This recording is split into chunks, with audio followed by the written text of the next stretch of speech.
What is my health record? This morning, I'm going to rant with you while I drive to work. I have my coffee. I've already been ranting for half an hour. Been stuck in traffic. But I'm going to chop this video up so it makes some semblance of sense. Maybe I should call this show Drive Time Rant with Ben Deckrai. Need a jingle. Can you create me a jingle?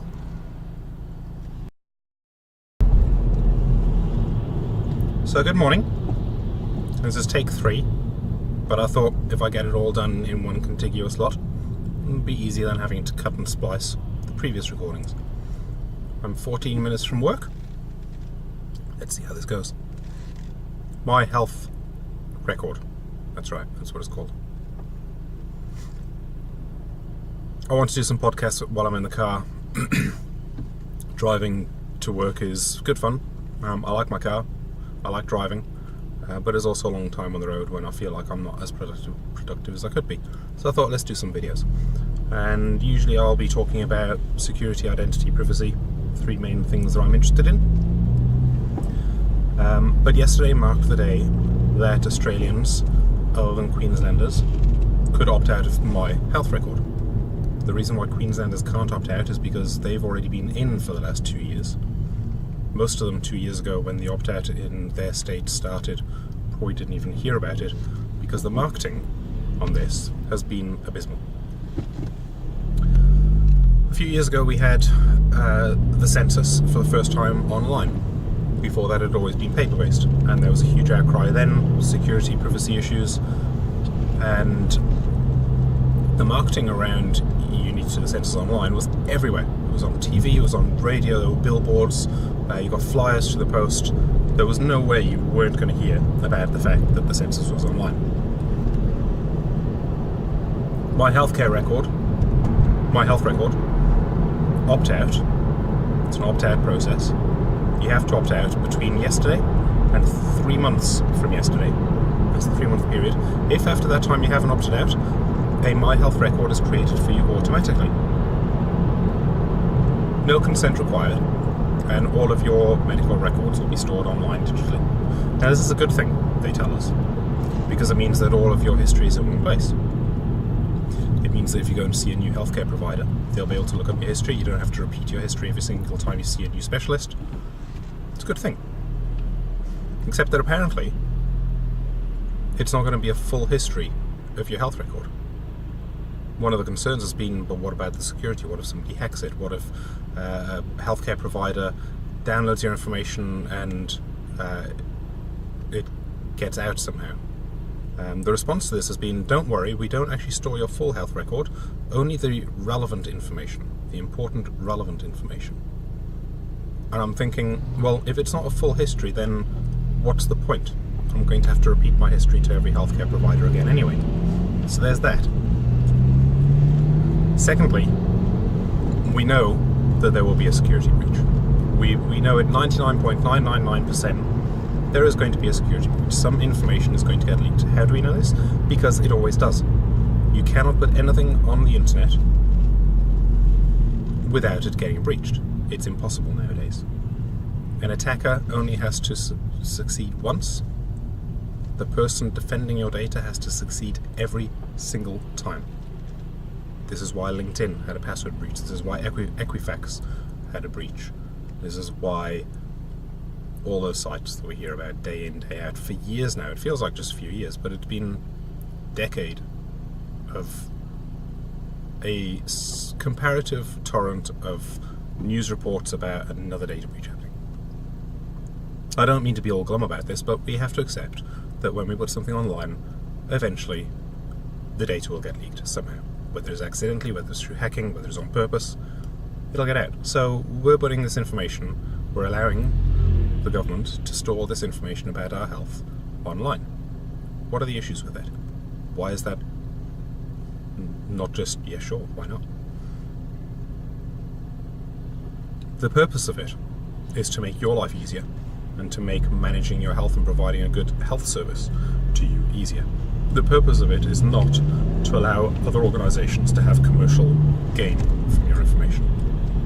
So to that end, there is a recommendation, it's only a recommendation at the moment, that companies like insurance companies, for example, don't have access to this. You can imagine if an insurance company got information about people's health records, that suddenly premiums will probably rise for those who have got issues that perhaps cost them more. Risk factors are higher. I'm not going to go into whether or not that's a valid business strategy. The issue here is that is not what this data collection is intended for. We are intending this data to help our health, not to help an insurance company's profit margin.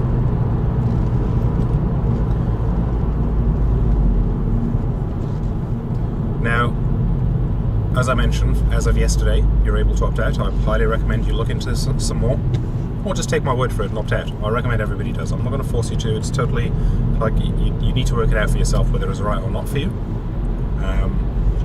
I personally think, from my experience in security space, that you'd be mad to allow this to happen. But mad is okay. Hell, I'm mad sometimes. I'm crazy. I opted out yesterday, and some people wanted to say that I was crazy for doing it online, because the online form, which was very simple by the way, it only took me 5 minutes to opt my whole family out. It required a Medicare card number and an ID number, like the driver's license or a passport, and that was that. You click a few buttons and you accept terms and conditions, and hey presto, you're opted out. Now, one of the elements on the opt-out page, though, was a Google Capture form. You know, the ones where you click the I'm not a robot, and it shows you pictures of cars hiding behind the trees, or storefronts, or whatever it is they're trying to teach their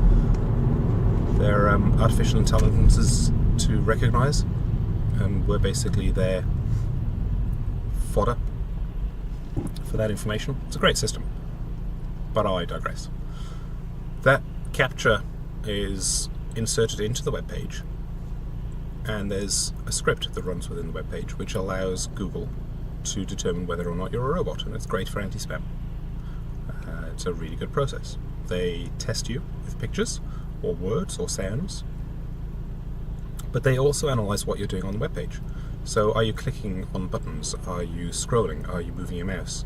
Are you using tab to go between the fields? When you're typing your name in, or your number, Medicare card number, are you typing like a human would? It wouldn't be a regular rhythm.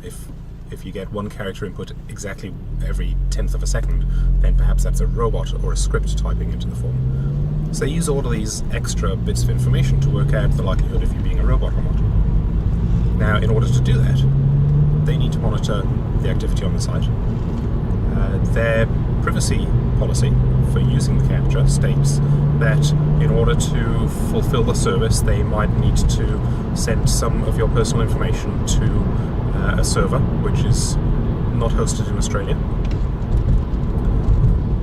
Meanwhile, the privacy policy for the opt-out form on the My Health Record website states that your data will not be sent to an offshore server. It'll only be stored within Australia. So there's a contradiction there. You can't have it both ways.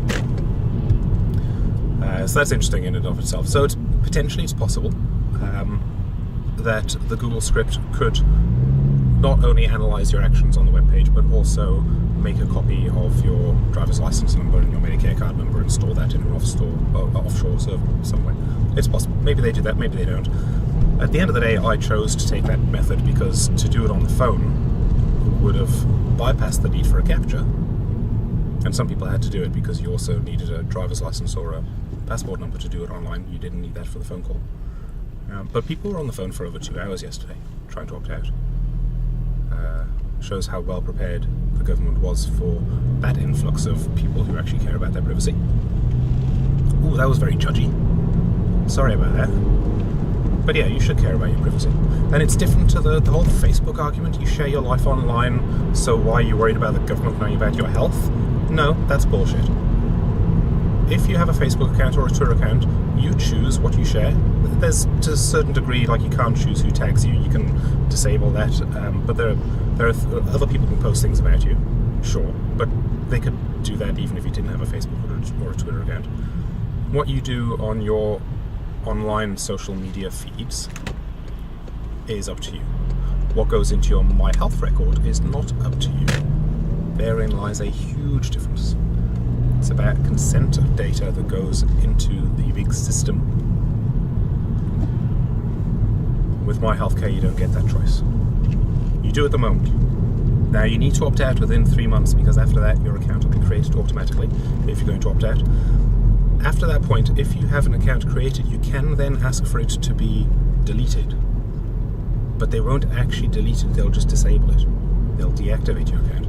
So your My Health record will still exist, and any information that's in there will still be available. The intent behind that is that apparently, again, it's for your convenience, because if then in the future you decide you want it back, you haven't lost your data. That's great.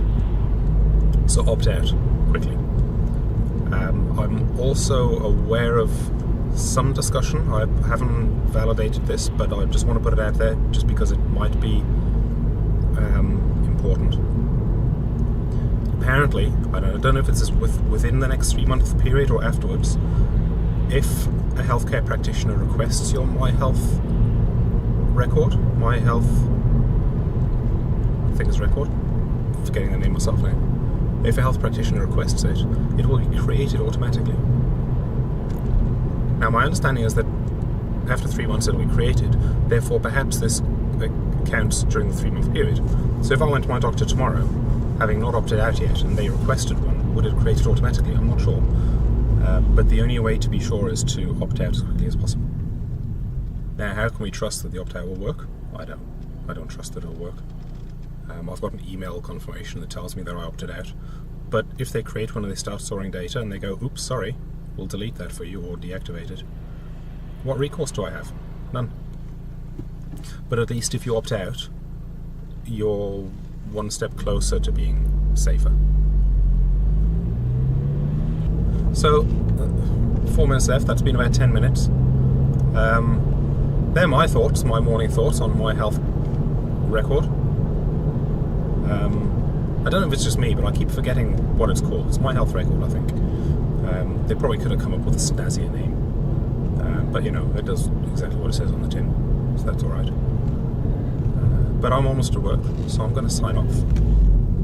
And hope you all have a great day. This is going to be awesome. I'm going to have to cut this at all. I'll just cut straight to credits, if I put credits in. Maybe I'll stick a few takeouts at the end of this. But that's my podcast number 2. It's my first morning drive, radio show thing. Thanks. See you later.